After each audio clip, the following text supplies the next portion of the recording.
This is a free episode from my mental health course. If you love this video, then check the rest of the course, which is linked down below. Okay, so this is how to set and achieve your meaningful goals. Now, first we need to develop these goals. So you're going to journal basically all about your dream life. So where you see yourself when you're 30, 35, what you really want to achieve. Get really specific with this. So it might be about the woman you want to be with, your partner. So write in detail about her, what she'd want, and then what sort of man you need to become to achieve your dream life.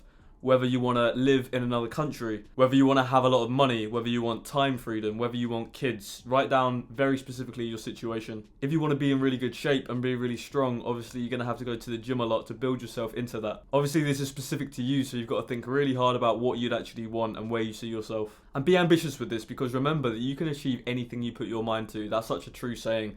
And it's like with the gym, you can build yourself a dream body if you're just consistent, going to the gym every day and you don't fall off the habit, you keep it consistent. It's the same with literally everything. So you can write down what you want to achieve and then you can set goals and work towards it. Now there's two parts to working towards goals. One is the macro focus, so that's the long-term vision that you're aiming towards, and one is the micro focus. That's more the day-to-day things that you do to be productive and stay on top of your habits that serve you in building your dream life. The main way that I journal and foresee long-term goals is through purpose layers. So I have a place where I eventually want to get to in a few years, but there's only so much we can do in the short term. I'd say around 6 months to a year sort of time frame. I identify a few things that I want to achieve, whether it's really dialing in my health, working on my YouTube channel, getting a driving license was one a few years ago. It's things you can do in the next 6 months and actually achieve feasibly that change your life. So you set this purpose layer for the next 6 months or so, you work towards it, and then you've achieved the goals that you set out, and then you can move on to the next thing.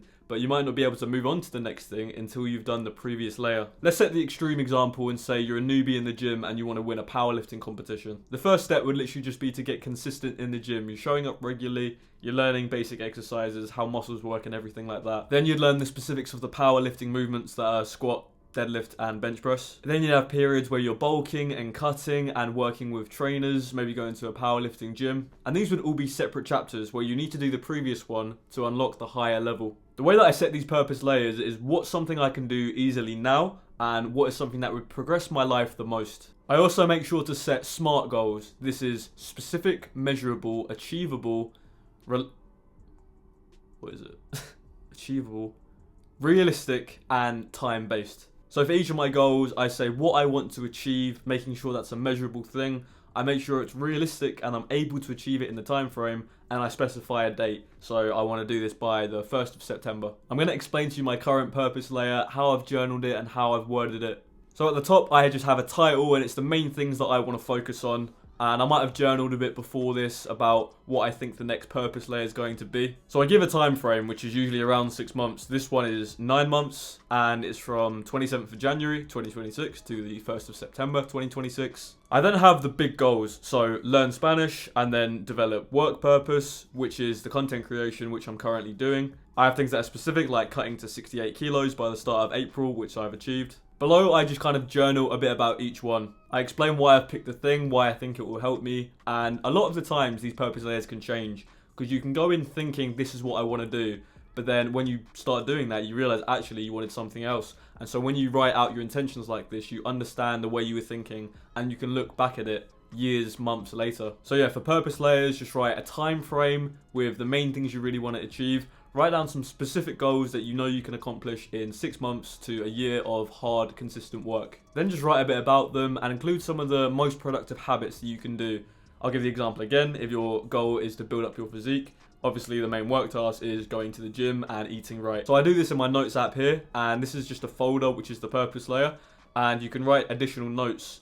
And I'll just say how I'm progressing in them. I'll write down what I'm doing to achieve those goals. So what the practical steps are, what the highest ROI habits are. ROI, by the way, is return on investment. So how much you're getting out of the effort that you're putting in. So this is how you can use purpose layers to start building towards the ultimate dream life for you. On top of the purpose layer journaling, I also just journal for the year and I journal just throughout the year and through the months. Here's how I do this. So at the start of each year, I'll write out all the goals that I want to achieve. I'm going to take you to this one. So this is 2024, and I had qualify as a level 3 personal trainer, which I did. Make 20 YouTube videos. I had a bunch of books and courses that I wanted to achieve as well. And just like before, I know that I can achieve all this stuff in a year if I'm just consistent with hard work. What I also have is an achievement section, and whenever I achieve something that I'm very proud of, that's character forming, I write it down, and then I can look back like, oh yeah, in this previous year I did this, and it just makes you crave wanting to stack up achievements, wanting to develop yourself. So this gives me intention for the year, and it especially gives a burst of motivation at the start of the year as you're redefining your goals and continuously setting your sights high. Along with the more long-term stuff, I have each month as a folder, so January, February, March, and I'll just make journal entries whenever I feel like it and I want to kind of summarize my progress. It's just a general how I'm doing in life, things that I've learned. I might journal about my wants, desires, or things that I've achieved. Just this one recently, I've just got a date at the top, and I just say that I've been hitting my stride, I've been cutting weight, I've been using homemade sauces, and I've been eating more vegetables, and that's just something that's part of my progress journey towards cutting weight, building a better body. So yeah, using purpose layers in conjunction with year-long goals and journaling about your mood, your desires, and your progress in general life is how you're gonna come up with your long-term success and long-term working towards goals. So here's the action steps for macro focus. First, you want to journal about your dream life so you have an idea where you want to end up. Set purpose layers on what will give you the biggest increase in your life quality. Then identify the tasks that are most important for working towards that goal. Also set yearly goals to give you a burst of motivation, and make sure to journal throughout the year. So you've covered macro focus now, you know what to focus on the long term. So now the question is, how do we adapt our micro focus? That is, how do we train our short-term attention span to do the work each day? The main thing is identifying the highest ROI habit towards the goal that you want to achieve. Remember, ROI is return on investment. That means, how can I get the most out of the effort that I'm putting in? So I mentioned for the millionth time that I train MMA, and I found myself a lot watching YouTube videos because there's so much to learn about jiu-jitsu and striking and wrestling. So I'll spend a lot of time, looking at techniques, different things like that. But I'm spending hours doing this, and I can't actually use all of it, especially not straight away, so a lot of it won't go in. The higher ROI activity is going to training, where I can learn techniques and then practice them straight away with a partner with resistance. So you might have some of the less productive stuff as filler throughout your day, but make sure you're doing the most important things. If not daily, then just multiple times a week and consistently. Make sure you don't make it too difficult for yourself, because if you're a complete beginner in something and you set a really hard, high effort activity for you to do, then you might not do it. If something's too easy, it's likely that you just won't do it and you won't make much progress. If something's too difficult, then you'll get overwhelmed and again, you won't make much progress. If it's just in that sweet spot where it's challenging you, but it's not super difficult, so you actually have to put in effort, but you can achieve it, then that's the best case scenario. Once you've identified the most productive habits, create a habit tracker. I showed you how to do this earlier. You can use an app on your phone. You can write it out with paper. Just write the days of the week, Monday to Sunday, and then the habits on the left, and you put a tick in the box when you've done it and an X when you haven't. There's certain habits which I always have, like reading and meditation, because these aren't super fun by themselves, so adding the habit tracker element just makes me more accountable and stay more consistent. However, depending on what I'm learning / working on at the time, I'll adapt the habits. So right now one is learning Spanish, another is filming content daily. Whatever your most productive habits are, you just put it on the habit tracker and you aim to be as consistent as possible, and you aim to beat your score each week by doing more ticks in the box, so fulfilling the activities more consistently. So far we're doing great. We've got a long-term vision. We know how to work towards it every day with higher ROI habits. Now I want to talk about something called eat the frog, which is when you do your hardest, most brain-frying task first. If you have 3 tasks which you need to complete in a day, most people will do the easiest option first because it's just the easiest to do and they want to knock it off quickly. However, when you do something easy first, you're setting yourself up to be in a sort of easy mind frame throughout the day, and you don't really want to do harder stuff. This means that if you do the easy thing first, you're likely to just procrastinate doing the harder thing, and you have the mentality of, well, I've kind of had a productive day, I did that easier thing earlier. But the right mentality is to do the hardest thing first, and then the rest of the stuff is easy, and you're more likely to complete everything that you set out to. Eat the frog is an analogy which I'll explain now. So imagine you're about to eat a really nice fancy gourmet meal, but then you also have to eat a live frog. So one meal is really nice, one meal is disgusting. The question is, which would you eat first?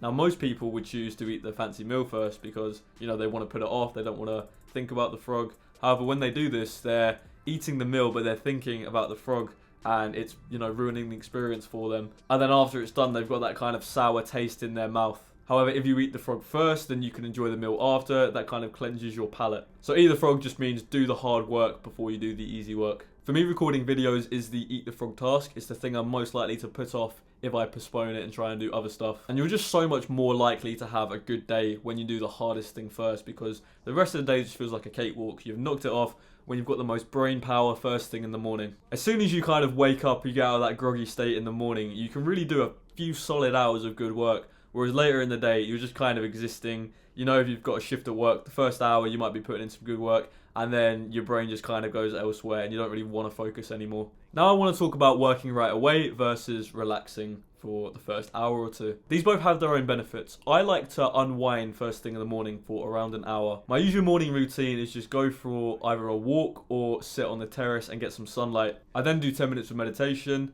and I might have breakfast, I might not, and obviously I brush my teeth and have a shower. This puts me in a good mind frame, it optimizes my happy hormones, and most of the time, day to day, this is how I like to live life. However, sometimes you'll be working towards a goal which takes up so much of your mind, where you won't want balance, you won't want the daily routine, you just want to think about this goal. On the week that I had my driving test, I would just wake up and watch videos of other people taking driving tests and seeing the faults that they got. I was doing stuff like reading the highway code. I basically just wanted to be as educated towards this one thing, because I knew that if I sacrificed this week, I'd have the ability to drive forever. It's kind of similar filming this course, where I have a lot to film, and so if I can film earlier in the day, I don't care so much about routine if I'm getting this done. So sometimes when a goal is really important, working right away is ideal, but I'd say generally day to day, for your mental health, to be happy and to be sustainable long term, I would say unwind with a small, not a super long morning routine. And then, do some work tasks for 2 or 3 hours in the morning once you've still got that energy and mental drive. If you don't do anything productive in your day right now, I'd advise to add one thing at a time and just work your way up. So for example, you don't do anything productive, your first step is go to the gym. Going to the gym will add like a nice 2-hour block to your day around eating, getting ready, and actually exercising in the gym. You do this for 2 weeks, and then you kind of understand the basics, and you can fall back into a bit of a maintenance. So now you go to the gym 2 hours a day, that's part of your routine, and then you start meditating and reading books. This is another hour in the day where you're doing productive habits instead of just wasting time to instant gratification. After a couple of weeks, you do all of this stuff, going to the gym, reading, meditating, and now you have a particular learning task or a work task or practicing an instrument. So if you just do this and keep on going with time and think, what's something I can add? Eventually you're going to have an entire day like this where it's full of productive stuff that you can do. Also, when you start to do this, it opens up your mind because you start to actually think about things that you could do to fill up your time rather than just, saying there's nothing to do. You'll find stuff to do. Just some basic things you could add is learning a language, learning an instrument, doing volunteering, doing self-improvement habits, doing a sport, playing chess. There's infinite things. Also, when you have multiple things, you can be working on one thing and then you kind of start to get that brain fog. You become less interested after you've done it for like 2-3 hours. You can then switch to another thing and you actually get some of this energy back. Sometimes I'll be editing or scripting a video and then I don't want to anymore. But then I can switch to learning Spanish, which is another sort of work task, and I get the spark back because it's different and I've actually changed it up. So the final thing for microfocus is having the calendar. So you're just going to dedicate each hour of the day to a different task. So morning routine, work tasks, meditation, nighttime routine. It just goes throughout the day. I found with this, you don't want to be super specific down to the minute, because if your life changes slightly, then the whole calendar needs to be moved around and it's quite fiddly. I personally have about 10 things and I'll just dedicate a few hours to each, and it's fairly general. Although for me, I understand how the calendar works. So you're going to write it down as if it's your ideal day where you do everything that's productive for you. I'll show you mine. So I've got slow morning. That just means the meditation, sunlight, my whole morning routine. I've got make content, and then learning task, going to the gym, reading. Then I've got some social time, and then I've got dinner, and then watching a bit of content before bed. And then I've got my nighttime routine. That's it. Now there's a feature with Apple's calendar where you can have different calendars. So that's just the day-to-day things that I do throughout the day. However, on each day of the week, you're going to have different tasks that come up that you need to do, whether it's school or work or a club. So in different colours, you're just going to add the time with this stuff. So work might be one colour, school could be another colour, any obligations is another colour. Obviously, when you're doing these things, you can't do what you do in your ideal day. So you can just do it after or before. You can just flip it around slightly. It doesn't need to be adhered to exactly to the minute, as long as you know when you're meant to do it and you can kind of flip it around and work it out that way. This gives you accountability because not an hour of the day should be wasted because you know what you're meant to be focusing your energy on. When you have the calendar, you're not going to write down scrolling on phone as part of it because you know it's not part of an ideal day. And again, even if you don't follow it exactly, if you just do 50% of what it says in the calendar, that's probably a better day than what your usual day is like. So yeah, create that calendar where you're doing your meaningful habits. Eventually, with time, when you keep on doing this stuff, you're going to work towards the goals that you've set.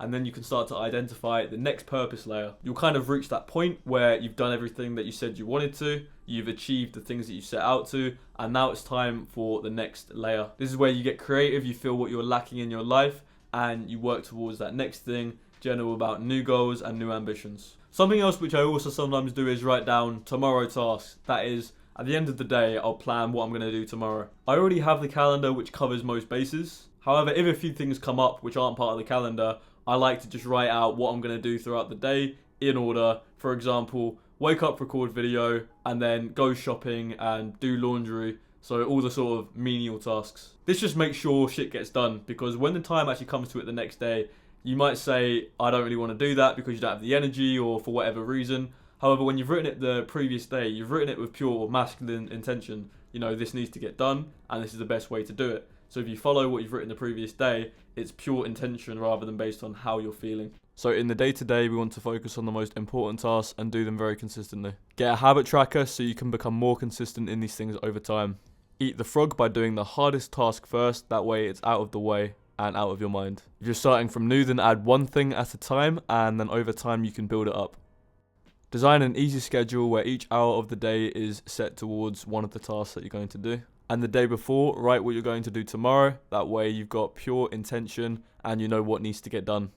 So this was pretty much everything that I know about setting and working towards meaningful goals. I hope you got a lot of value from this episode. At this point in the course, you've got most of the tools for generic self-improvement, which most people say, which is basically just how to get better, how to be more productive. In the next 2 episodes, I'll be covering more lifestyle design. It's more about how to make long-lasting good friendships and how to enjoy your life rather than just achieving things and hustling.